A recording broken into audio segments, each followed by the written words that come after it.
La vraie vie, c'est oser entreprendre. B2B avec Groupe Mutuel. B2B, en partenariat avec la GFI. Retrouvez chaque semaine une personnalité romande, monde de l'économie, portrait, entrepreneur et innovation. Rencontre avec les femmes et les hommes qui font la Suisse romande. B2B.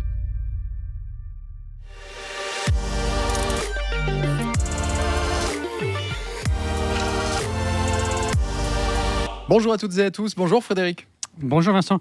La semaine passée, Vincent, vous avez aimé le hockey sur glace avec le président du Lausanne Hockey Club, Chris Wolf. Eh bien, on continue l'aventure du hockey aujourd'hui. On approfondit la discussion avec la directrice de la Vaudoise Arena.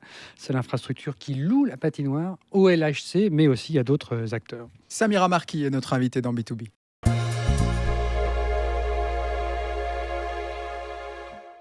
Samira Marquis, bonjour. Bonjour à vous. Merci d'être avec nous. Pour commencer, parlons un peu de votre parcours. Vous êtes né à Téhéran et votre famille a quitté l'Iran un an après la révolution islamique et la chute du régime du Shah pour venir en Suisse. C'était en 1981. 1981. Vous aviez 14 ans. Exactement. Un État qui bascule sous vos yeux. Qu'est-ce que ça a provoqué en vous ? Bon, j'étais une jeune adolescente quand ça s'est passé. Vous avez votre monde qui change, hein, le monde de l'enfance. Vous basculez très rapidement dans le monde adulte. Vous voyez vos parents, les grands-parents, les débats politiques, les vendredis midi où c'était les réunions de famille où on parlait de choses et d'autres. D'un seul coup, les conversations tournent autour de la politique, de ce qui se passe. Même au sein de la famille, les gens peuvent se déchirer parce que vous avez les opposants pour, contre, le chat, pas le chat, une république, pas une république. Donc tout change. Et puis toujours avec l'inquiétude aussi, parce que j'avais une maman qui était une activiste, ancienne diplomate, et qui a beaucoup travaillé, manifesté pour les droits des femmes et aussi pour la liberté de la presse. Première femme diplomate, hein. Une des premières en tout cas. Et puis c'est une tradition familiale, une lignée de femmes, puisque j'avais une grand-mère qui a été une des premières femmes médecins chirurgiennes, qui avait sa propre clinique à Téhéran. Il y avait pendant cette année sur place, il y avait une anxiété dans l'air. Comment c'était ? C'était plus qu'une anxiété. Les écoles étaient fermées. J'étais à l'école franco-persane à Téhéran, au lycée Razi, qui était opéré par la mission laïque française. Donc l'école a été fermée, toutes les écoles étaient fermées, nous étions confinés, nous travaillions, les mamans s'étaient organisées avec les quelques professeurs français qui avaient eu la bonté de rester pour organiser les cours à la maison. Donc on faisait les cours par correspondance pour essayer de garder le niveau et puis de ne pas perdre pied sur le plan scolaire. Donc voilà, c'était 2 années d'angoisse. Et puis vous revenez à l'école quand l'école ouvre. Ce que vous aviez connu comme étant votre monde, une école mixte, laïque, où chacun pouvait arriver habillé comme il voulait. Vous avez 13 ans, vous arrivez, les gardiens islamiques vous attendent avec le voile à l'entrée de l'école, les garçons dans une ligne, les filles de l'autre. Et votre monde change. Un sentiment de révolte qui naît en vous à ce moment-là ? Révolte, oui, je pense que c'était surtout de l'incompréhension. Oui, je pense qu'on fait partie d'une génération qui a pas tout de suite compris ce qui lui est arrivé. Et puis Dépassé ensuite, par les événements, dépassé par l'ampleur de ce qui se passait. oui, dépassé par l'ampleur, aussi en voyant nos parents, parce que leur monde changeait aussi. Hein. Donc, nous, c'était une chose, mais c'était aussi de voir une maman qui était active, qui avait un travail, qui partait le matin, puis d'un seul coup, elle disparaît parce qu'elle rentre en clandestinité, ou un père qui avait une entreprise. Et voilà, donc tout change. Et puis finalement, en fait, ce que vous apprenez, c'est la résilience. C'est que finalement, le mode de survie, c'est de s'adapter aux événements. Et puis, un jour, les parents arrivent en disant, on est lundi, on part vendredi, donc vous quittez l'Iran et il faut faire les valises, dire au revoir aux grands-parents et puis partir. Ce voyage, vous l'envisagiez comment au moment où vous le démarrez ? Vous Vous avez en tête ce que ça va changer ou pas vraiment? En fait, on est parti en se disant: «On revient dans 6 mois» et on n'est jamais revenu. Comme beaucoup d'exilés, comme beaucoup de gens qui, après une révolution, c'est un acte violent, hein, c'est pas c'est une rupture qui se produit dans une chaîne et c'est une anomalie presque. Donc c'est vrai que nous avons quitté notre maison et le pays en nous disant: «Bah, dans quelques mois, on revient» et en fait, on n'a pas dit adieu, en tout cas moi pas et je pense qu'on était convaincus que dans quelques mois, tout ça allait être balayé, stabilisé et je crois qu'il y avait beaucoup de naïveté aussi. Ça dure toujours. Ça dure toujours On 40 l'apprenait ans d'ailleurs après. le 6 octobre dernier, le prix Oui. Nobel de la paix a été décerné à une militante iranienne, Narges Mohammadi, pour son combat contre l'oppression des femmes. Elle est toujours enfermée. Si vous pouviez lui parler aujourd'hui, qu'auriez-vous envie de lui dire? J'aimerais lui dire courage, j'aimerais dire courage à ses enfants qui sont à Paris et j'aimerais lui dire qu'elle est un exemple. Vous êtes retourné en Iran depuis? Je vais être émue si vous continuez. Je suis retournée en 2017. Voilà. Parlons un peu de la Suisse. Alors, un pays que vous ne connaissiez pas. Quelle a été votre première impression en arrivant en Suisse? Je connaissais la Suisse. Nous avions un appartement à Lutry. Je connaissais la Suisse. Nous venions faire du ski parce que bon, on faisait partie. Nous faisions partie de gens qui avaient voilà, le privilège d'une éducation. Et j'avais une histoire avec la Suisse parce que c'est une belle histoire d'ailleurs parce que c'est autour d'une histoire d'amour de mes parents. Quand ils se sont rencontrés, ils venaient pas tout à fait du même milieu et mes grands-parents maternels ont mis ma mère dans un avion parce qu'elle avait 17 ans et l'ont envoyée en Suisse en pensionnat en disant: tu vas t'éloigner de ce garçon. Elle ne s'en est pas éloignée, bien au contraire. Donc, ça les a rapprochés. Finalement, notre histoire avec la Suisse, c'est une histoire de cœur et d'amour. Y vivre pour 6 mois, et puis après, ça s'est prolongé. Mais ça correspondait un peu à la vision que vous en aviez des vacances? Que dire? Vous avez découvert une toute autre facette de ce pays? Je ne sais pas si c'est lié à mes origines ou à l'éducation que j'ai reçue, mais on s'est vite adapté. Ce qui a beaucoup changé, c'était de se retrouver avec notre mère à la maison. Et ça, c'était un immense changement. Parce que moi, j'ai jamais eu une maman qui était... Positif ou négatif ce changement? je sais pas trop, en fait. C'était cool d'un côté, parce que quand vous arriviez, tout était prêt, il y avait le repas, machin, etc. Et puis, c'était bien sûr très enveloppant. J'ai une mère qui est très aimante et qui est magnifique. Mais en même temps, elle était là, quoi. Donc, C'est quand même pas normal. donc c'était un peu... elle surveillait, et puis on se faisait un peu plus souvent engueuler, et puis contrôler. Donc c'était un peu... Bon. Je dirais c'était mitigé. Et en fait, c'est la même réaction lorsque j'ai quitté moi. J'ai retrouvé cette réaction, c'est assez rigolo. Des décennies plus tard avec ma propre fille, quand j'ai quitté mon ancien job dans un groupe horloger. Et les premiers jours où j'étais à la maison, j'avais ma fille qui me regardait d'un air assez inquiète en disant: mais elle va quand même pas rester là tout le temps, elle va faire quelque chose de sa vie parce que moi ça va être insupportable. Et voilà, j'ai retrouvé un peu les mêmes réactions que j'avais eues avec ma propre mère. En préparant l'émission, on a appris que vous avez été marqué par un livre, Mon oncle Napoléon, Oui, d'un écrivain dont je vais sûrement mal prononcer le nom, Iraj Pezeshkzad. Pezeshkzad, ouais. Voilà. Qui, dans son livre, on a essayé de se le procurer, mais on n'a pas réussi avant de préparer l'émission. Mais il parle de la méfiance des citoyens à l'égard des étrangers, aussi des rêves de puissance. C'est ce qui vous a marqué dans ce livre? Ce qui m'a beaucoup marqué, d'abord, c'est une espèce de saga familiale et j'ai retrouvé, et je pense comme beaucoup d'Iraniens, d'Iraniennes de ma génération,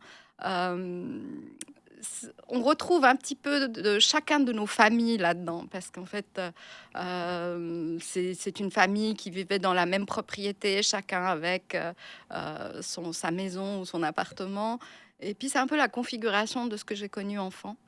Et puis, un bout de l'histoire de l'Iran aussi qui se traduit là-dedans. C'est pas vraiment la méfiance vis-à-vis de l'étranger, parce qu'en fait, le patriarche de cette famille, l'oncle Napoléon, adorait Napoléon parce qu'il avait lutté contre les Anglais. Et vous savez que l'Iran a été protectorat, entre guillemets, en tout cas, pas tout à fait colonisé, mais protectorat anglo-russe.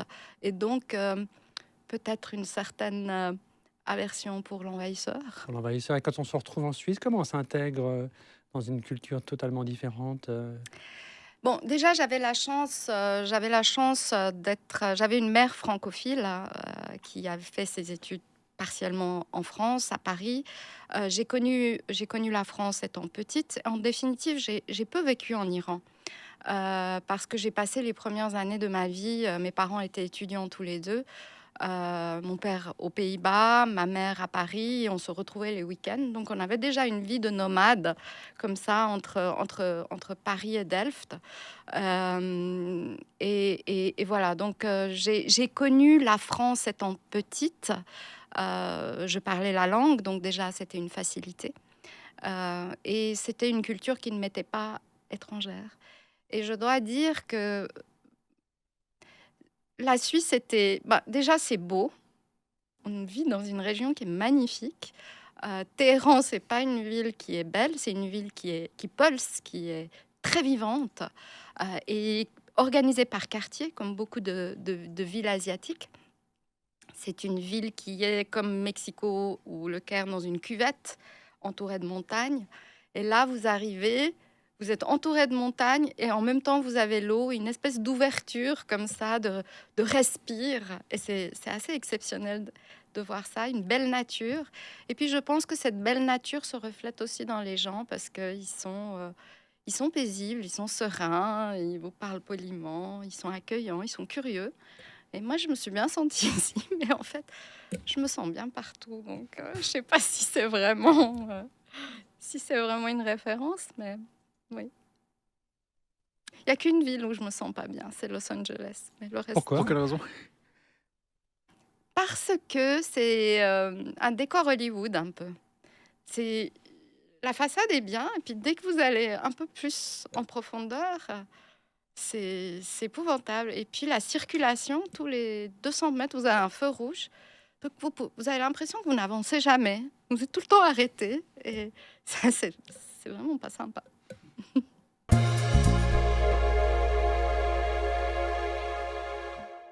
Avant de parler de la Vaudoise Arena, Samira Marquis, parlons un peu de vous. Alors, cette fois-ci, sur ce plan plus professionnel, vous avez évoqué un groupe horloger, c'est Richemont, auquel vous faisiez référence. Racontez-nous comment vous êtes passé de l'univers du luxe à celui de la Vaudoise Arena, qui est la sueur du hockey sur glace, ou de la piscine, qui est aussi dans ce complexe. Comment on passe de l'un à l'autre ? C'est une excellente question. Je vous ai dit que je suis quelqu'un de très résilient qui s'adapte facilement. Non, je pense qu'on retrouve beaucoup de choses. La Vaudoise Arena est une marque à construire. Et j'ai eu le bonheur et l'honneur de travailler pour une très belle marque horlogère pendant une quinzaine d'années. À la différence, c'était la plus ancienne manufacture horlogère sans interruption d'activité. Vacheron Constantin pour ne pas la nommer. Plus de 260 ans d'histoire, de patrimoine. Et puis, et là, c'est magnifique parce que vous partez quasiment d'une feuille blanche, même si le lieu a une histoire chargée. Mais tout est à construire. Donc c'est vrai que cette aventure qui est avant tout une aventure humaine, vous la retrouvez. C'était le défi et puis c'était aussi le fait de dire il faut bâtir. Alors, il y a autre chose qui est intéressant dans votre arrivée, c'est que vous venez d'abord comme présidente. Oui. Et puis vous n'êtes plus présidente. Aujourd'hui, on vous reçoit comme une directrice générale. Vous êtes arrivée à un moment où c'était quand même un peu difficile, comme souvent les projets quand ils sont lancés sur toute cette ampleur. Il y a eu des crises internes, des retards, accidents, j'en passe. Et puis il faut chercher un nouveau directeur. Et là, vous postulez. Ça, c'est assez atypique. Oui, c'est atypique. En général, qu'est-ce qui vous a motivé ? En général, ça se fait dans l'autre sens. En fait, une opportunité s'est présentée, puis je l'ai tout simplement saisie. C'est aussi simple que ça. Et puis, je pense qu'une fois que vous avez été piqué au virus de l'entrepreneuriat et de construction d'une entreprise, c'est très difficile d'en guérir, même si vous essayez de vous en convaincre. Puis c'est vrai que j'ai pas levé la main tout de suite. J'ai attendu jusqu'au dernier moment et à un moment donné, on m'a dit, mais ça vous intéresse Et j'ai dit, bon, allez, j'y vais. L'opérationnel, voilà, l'opérationnel. C'est l'appel du... Voilà, vous pouvez pas résister à ça. Enfin, moi, j'ai pas pu résister. On va expliquer ce modèle économique. Donc, la semaine passée, on recevait Chris Wolf, qui est un de vos locataires, directeur du Lausanne Hockey Club. On va regarder de quoi sont faites vos recettes et vos dépenses. Commençons par les recettes. L'an dernier, c'était 4,6 millions de francs de chiffre d'affaires. C'était un peu plus qu'en 2021. Cette année, ce sera davantage? J'espère que ce sera un petit peu mieux. Mais les choses se construisent, je dirais, lentement mais sûrement. Et je pense que ça sera le secret de la réussite de ce lieu. En effet, Chris Wolf, le CEO de Lausanne Hockey Club, n'est pas seulement un locataire, c'est aussi un partenaire, parce qu'un certain nombre de services, de prestations sont assurés sur le campus par le groupe LHC, notamment tout ce qui est en lien avec la restauration et les services de restauration, et aussi le service événementiel. Mais vous avez d'autres locataires. Il n'y a pas que le LHC. Oui, on a d'autres locataires. On a une dizaine de clubs résidents. Ça va, je dirais, on a un pôle qui est le pôle glace, avec le HC Prix, le HC Renan, donc toujours les hockeyeurs. Mais nous avons aussi le CPLM, qui est le club des patineurs lausannois. L'escrime avec la Société des Armes, et puis également le tennis de table, ainsi que le Lausanne aquatique. Donc ce sont tous des gens qui sont là, qui se côtoient. Et c'est assez marrant parce que vous avez d'un côté le sport associatif, le sport amateur, et puis de l'autre côté le sport d'élite, spectacle comme le LHC, qui se côtoient et qui vivent sous le même toit. Et on a un rôle important aussi, qui est cet arbitrage entre tout ce monde pour favoriser ce vivre ensemble.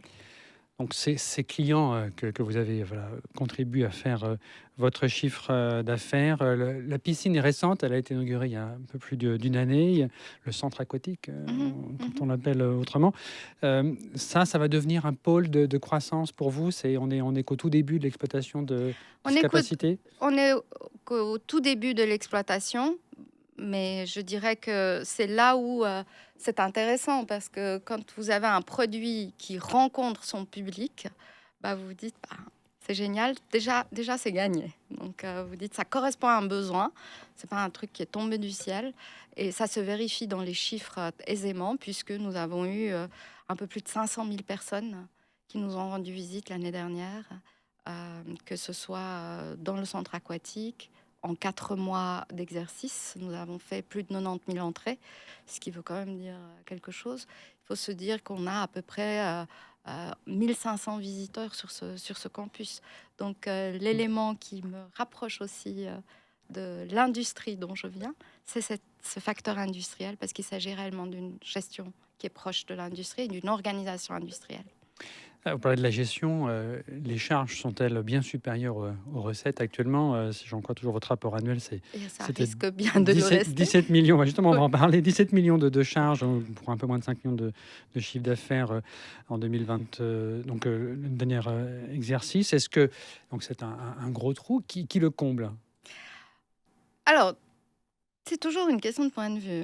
C'est toujours une question de point de vue, parce que en fait, vous avez quand même une infrastructure qui effectue une mission publique. On peut rappeler qu'elle est contrôlée par toute une série de communautés, de communes. En fait, vous avez 3 communes fondatrices, qui sont Lausanne, premier actionnaire, et également les communes de Prix et de Renan, qui sont nos communes d'accueil. Donc, les 3 communes fondatrices qui ont mobiliser encore 23 autres communes qui participent aux charges d'exploitation. Quelques Donc, en fait, privés également. Hein. Il y a à peu et quelques près- privés Ce également. sont des privés de... Une 20%, 20%. sont des actionnaires privés, Individuels ou des entreprises toutes ou... sortes. Vaudoise, par exemple, est un... qui Ils ont sponsorise quelques actions, Action. mais ils sont surtout notre naming partner. Je dirais que c'est une infrastructure qui a été financée par les collectivités publiques. C'est une société anonyme de droit privé qui effectue une tâche publique. Donc ça apporte une certaine complexité en termes de gouvernance puisque vous êtes soumis au code des obligations et en plus de cela à un certain nombre d'obligations supplémentaires comme la loi sur l'information et la transparence, Et donc il faut... les marchés publics. Donc ce sont ces communes qui comblent pour l'instant le...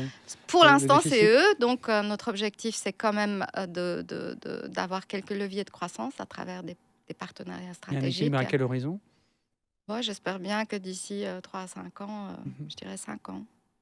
Un mot du LHC aussi, vous parliez de plus qu'un locataire, hein, un partenaire aussi. Il arrive dans tout partenariat parfois d'avoir des frictions ou des choses qui tournent mal. Le LHC pourrait partir ou vous pourriez le contraindre à partir dans un cas comme ça? Mais pourquoi je le contraindrais à partir? On aime beaucoup cette équipe. Pour l'instant, tout se passe bien, mais si tout d'un coup, il va y avoir des frictions, il y a des contrats avec des longues durées. On a des beaux alloyers. L'attachement du lieu à son club de hockey phare de Lausanne et de la région s'est traduite aussi dans la durée de ces baux. LHC a aussi investi beaucoup dans les équipements pour pouvoir se donner les moyens de rayonner, se développer et puis performer. Ils ont un magnifique environnement de travail. Maintenant, je dirais qu'ils ont tout dans les mains pour bien faire. L'objectif, c'est absolument pas d'arriver à une rupture pour qu'ils aillent ailleurs. Je crois qu'ils sont heureux, nous aussi. Mais autrement, Maintenant, il faut il qu'ils faut délivrent. développer les choses. Il faut qu'ils délivrent aussi. Voilà. Il faut qu'ils délivrent, quoi. Oui, il faut maintenant. L'écran est là. L'écran est de là, l'exploiter. l'environnement est là. Maintenant, à eux aussi de faire le nécessaire pour que ça marche. Vous avez Et- pas mal recruté l'an passé. C'est vrai. 45 équivalents en plein temps. Vous êtes un peu Ouais. plus d'une cinquantaine de personnes. Oui. Cette année, vous continuez à recruter? Peu. Vraiment peu, quelques remplacements. Et puis. Parce que nous vous avez devons atteint un la tout petit peu- taille voilà, qui On vous a, permet- atteint, on a atteint quasiment la vitesse de croisière. Je dirais 2024, ça sera une année, j'espère, de stabilité. Il y a 1 ou 2 embauches prévues, notamment pour pouvoir pallier à quelques turnovers qui peuvent se produire dans une population de garde-bains qui bouge quand même pas mal. Ce sont des métiers dans lesquels les gens bougent. C'est dur de recruter? C'est assez compliqué de recruter dans ce domaine-là. Moi, Qu'est-ce qui je freine? vous avoue, ce qui se passe, c'est que la Vaudoise Arena a vidé le marché. Donc, on a fait une espèce d'appel d'air, c'est vrai, hein, en termes de recrutement. On a quand même 16-17 garde-bains dans le même lieu. Pourquoi? Parce que, tout simplement, déjà, il y a 4 bassins qui ont été construits en longueur, pas en largeur. Donc, vous avez besoin de plus de monde pour la Dont un surveillance. olympique. Hein, Dont un olympique. Et puis aussi, de par l'amplitude horaire qui va de 7h du matin à 22h. Donc, vous avez quand même besoin, si vous voulez respecter le temps de repos des gens, d'avoir plusieurs teams qui bossent en parallèle. Il y a 2 semaines, nous recevions Claude Bambré à cette même place, directeur général de Palexpo, qui nous disait que d'initier des événements maison, entre guillemets, offrait une garantie, une sécurité de ne pas voir ces événements partir ailleurs. C'est ce que vous faites déjà, avec, pour exemple, Disco sur glace ou là encore la Journée mondiale du patinage. Créer plus d'événements, aller dans ce sens encore plus, ça fait partie Oui. de vos préoccupations? Oui, absolument. Je pense qu'on a un magnifique outil entre les mains. La raison d'être de ce lieu, c'est d'abord un outil. Hein. Je pense que Claude Mambré l'avait relevé aussi, hein, que Palexpo est un outil. C'est un outil, tout d'abord, qui est à disposition de la population de Lausanne et de sa région, avec une offre multisport et événementielle. Et puis, de l'autre côté, c'est aussi un outil de rayonnement régional, notamment par rapport à tous ces événements qui s'organisent. Alors, vous avez les événements culturels, comme les concerts et les spectacles avec Qui le sont- Cirque du Soleil, le qui Sting, sont etc., organisés qui par sont le organisés par Lausanne LHC, Hockey. le Lausanne Hockey Club, ou plutôt Lausanne Live, Live. qui est leur entité, Mm. pour être plus précise, l'entité événementielle. Et puis de l'autre côté, les événements sportifs, qu'elles soient de grande envergure ou plutôt de proximité, avec des championnats d'Europe de patinage artistique qui vont arriver en 2027, ou les JOJ qui ont eu lieu en 2020, ou les championnats de basketball U19 prévus en 2025. Et les événements plus de proximité pour la population, comme je vous disais, Disco sur glace, ou les journées portes ouvertes, ou les 24 heures. Et vous ferez Donc plus ça, ce sont des vous ferez plus événements d'événements comme ça que nous aimerions développer. Et les partenariats et le sponsoring spécifique à ces événements, c'est aussi un levier de croissance que nous allons aller chercher.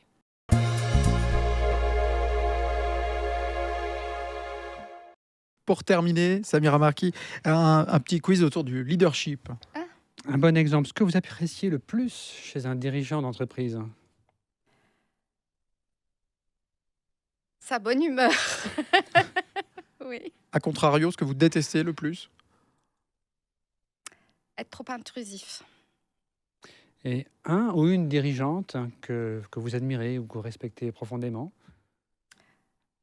Il y en a tellement. Il faut en choisir un. faut en choisir- C'est dur. Dans le monde politique, c'est Angela Merkel, parce qu'elle était rationnelle et rassembleuse. Dernière chose, peut-être un outil pour mieux réussir, la méditation pleine conscience tous les jours. Utile selon vous? Pour moi, c'est comme brosser les dents, donc ça fait En se partie brossant de les dents ou, l'hygiène. Ça fait partie de l'hygiène de la vie. Vous avez l'hygiène du corps et l'hygiène de l'esprit, donc c'est un rituel qui fait partie de ma vie depuis très longtemps. Donc, Merci beaucoup, merci Samira à Marki, vous. d'être passée Merci beaucoup. aujourd'hui sur le plateau de B2B. Merci Frédéric. Merci Vincent. Et rendez-vous la semaine prochaine pour de nouvelles rencontres, de nouvelles découvertes. À bientôt. B2B, en partenariat avec la GFI. Retrouvez chaque semaine une personnalité romande, monde de l'économie, portrait, entrepreneur et innovation. Rencontre avec les femmes et les hommes qui font la Suisse romande. B2B. C'était B2B avec Groupe Mutuel, l'assureur des entreprises et des indépendants.